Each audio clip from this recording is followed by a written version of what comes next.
हाय, Canadian experience class मतलब क्या है?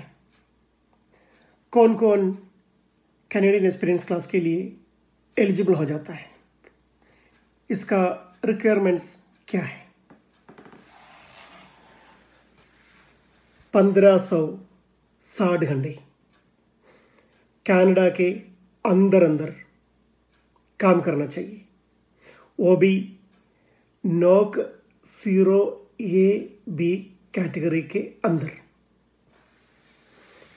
जो 1560 घंटे होता है with in the last 3 years, इसमें हफ्ते में 30 घंटे ही काउंट होता है।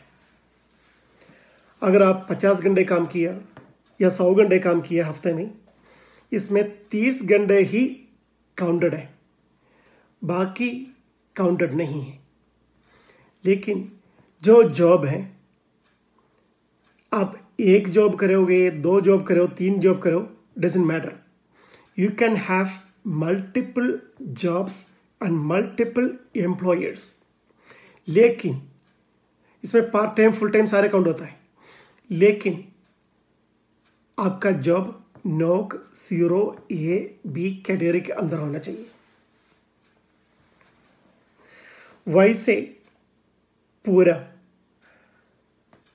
अगर आप जॉब करने के बाद अभी आपका स्टेटस विजिटर है या स्टूडेंट है या आप इंडिया में चले गया, तब भी आप अगर 1560 घंटे पूरा किया होता, still you can apply for the Canadian experience class.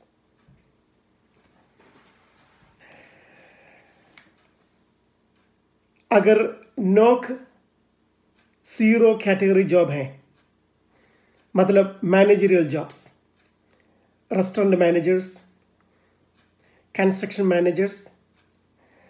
दूसरा है knock A job, professional jobs, accountants, registered nurses, software engineers जैसे जॉब में you need CLB-7 6 each in IELTS or in CELPIP। अगर नॉक B का job है, मतलब trade jobs, NOC code का second digit 2 या 3 होना चाहिए। अगर नॉक B है, you need CLB-5 ओनली, मतलब रीडिंग का 4, बाकियों में 5, तब भी आप एलिजिबल हो जाता है। आपका जॉब कैटेगरी होता है एलिजिबल टू वर्क होना चाहिए।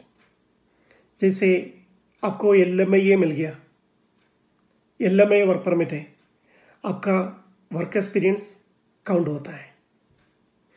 अगर आपका पोस्ट ग्रेजुएशन वर्क परमिट है, तब भी आपका एक्सपीरियंस काउंट होता है।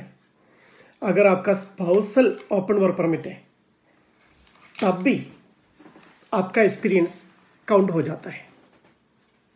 पोस्ट ग्रेजुएशन वर्क परमिट पे since you submit your application for the post graduation work permit, तब से काउंट हो जाता है। Employed status Canadian experience class में मान जाता है।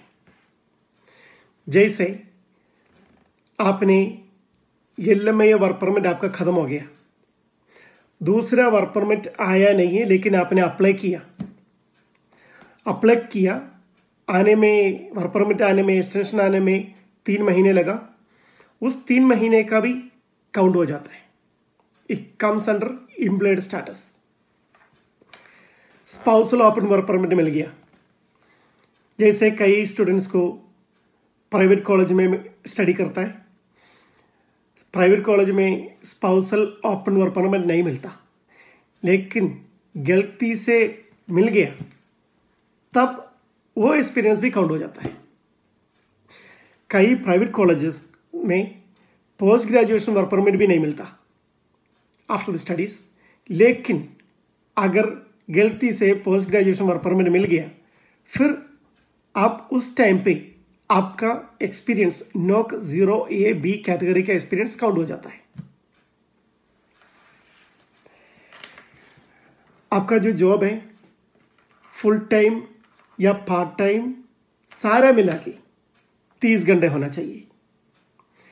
आपका post graduation work permit expired हो गया, आपका LMA वर्क परमिट एक्सपायर्ड हो गया या spousal open work permit expired हो गया, डजंट मैटर।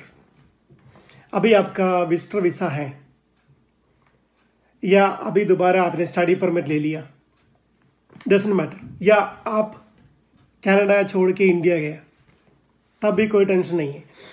अगर आपको 1560 घंटे नोक 0A-B कैटेगरी के अंदर कनाडा में काम किया with in the last 3 years, आपका जो एक्सपीरियंस कैनेडियन एक्सपीरियंस क्लास के लिए काउंटेबल हो जाता है। लेकिन आपने जो एक्सपीरियंस लिया एज ए रेफ्यूजी और एज ए बिजनेस ओनर या कोऑप में ड्यूरिंग द स्टडीज, ये सारा काउंटेबल नहीं होता। Co-op work permit, refugee work permit, owner operator work permit, ये सारे कैनेडियन एक्सपीरियंस क्लास के लिए काउंटेबल नहीं है।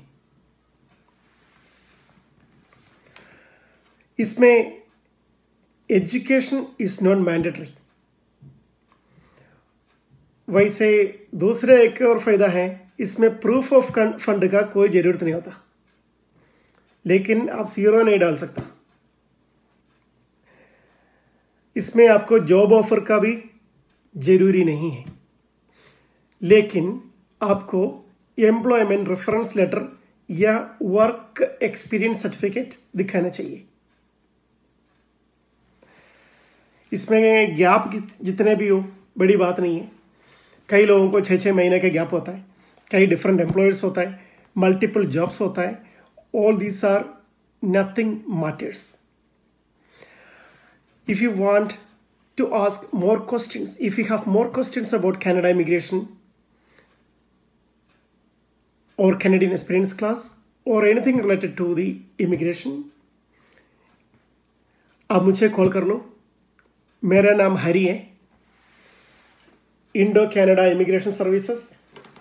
मेरा फ़ोन नंबर है 778-713-7575। I am a regulated Canadian immigration consultant.